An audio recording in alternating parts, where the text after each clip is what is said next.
కారం రంగు రుచితో ఉంటుంది. ఆచి మిరపపొడి అదరగొట్టే కారం రంగు రుచి. డాక్టర్ నమ్రత కేసులో వెలుగులోకి సంచలన విషయాలన్నీ వస్తున్నాయి. తవ్వే కొద్దీ ఆమె అక్రమాలన్నీ కూడా ఒక్కొక్కటిగా బయటకు వస్తున్నాయి.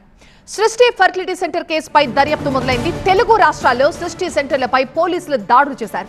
పిల్లల అక్రమ విక్రయం కోణంలో పోలీసుల దర్యాప్తు జరుగుతోంది. దంపతులకు వేరే బిడ్డనిచ్చేందుకు డాక్టర్ నమ్రత ప్రయత్నించారు. DNA టెస్ట్ లో పట్టుబట్టంతో ఈ వ్యవహారం మొత్తం కూడా బయటపడింది. నమ్రతను విచారిస్తే అనేక కీలక విషయాలు బయటపడతాయని పోలీసులు భావిస్తున్నారు. రిమాండ్ తర్వాత కస్టడీకి కోరే యోచనలో పోలీసులు ఉన్నట్టుగా తెలుస్తోంది. డాక్టర్ నమ్రత సరోగసి రాకెట్ ని బయటకు లాగారు పోలీసులు.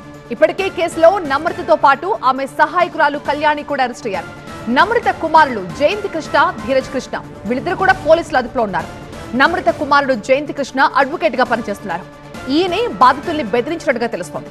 ఎలాంటి కేసులైనా తప్పించుకుంటామంటూ బాధితుల్ని వీళ్ళిద్దరూ బెదిరించారట.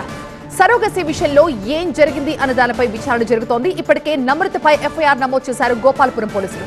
గతేడాది డాక్టర్ నమ్రతని అప్రోచ్ అయ్యారు ఈ బాధిత దంపతులు. IVF కాదు, సరోగసికే మీరు సూట్ అవుతారంటూ డాక్టర్ నమ్రత వాళ్ళని ఒప్పించారు. దీనికి 30 లక్షల రూపాయలు ఖర్చు అవుతుందని కూడా చెప్పారు. ఆ తర్వాత 15 లక్షలు ఆన్లైన్ ట్రాన్స్ఫర్, మరొక 15 క్యాష్ రూపంలో ఇప్పించుకున్నారు. పలు దఫాలుగా ఈ డబ్బుని డాక్టర్ నమ్రతకి బాధితులు క్రెడిట్ చేశారు.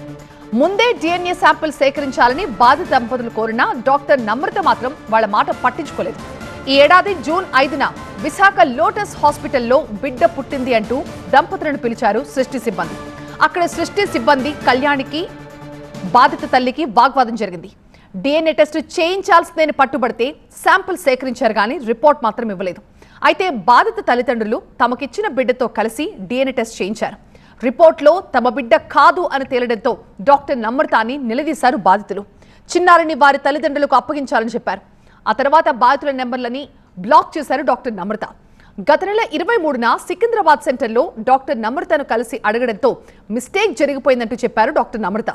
సమస్యను పరిష్కరిస్తామని హామీ ఇచ్చి అప్పటి నుంచి తప్పించుకుని తిరుగుతున్నారు. డాక్టర్ నమ్రతపై ప్రస్తుతం FIR నమోదు చేశారు పోలీసులు. ఫ్రాడ్, చీటింగ్, ఎక్స్టార్షన్, ట్రాఫికింగ్ ఆరోపణలున్నాయి ప్రస్తుతం. BNS సెక్షన్ 61, 316, 335, 336, 340తో పాటుగా సరోగసి రెగ్యులేషన్ యాక్ట్ సెక్షన్లు 38, 39, 40 కింద సికింద్రాబాద్, గోపాల్పురం PS లో డాక్టర్ నమ్రతపై కేసులు నమోదయ్యాయి.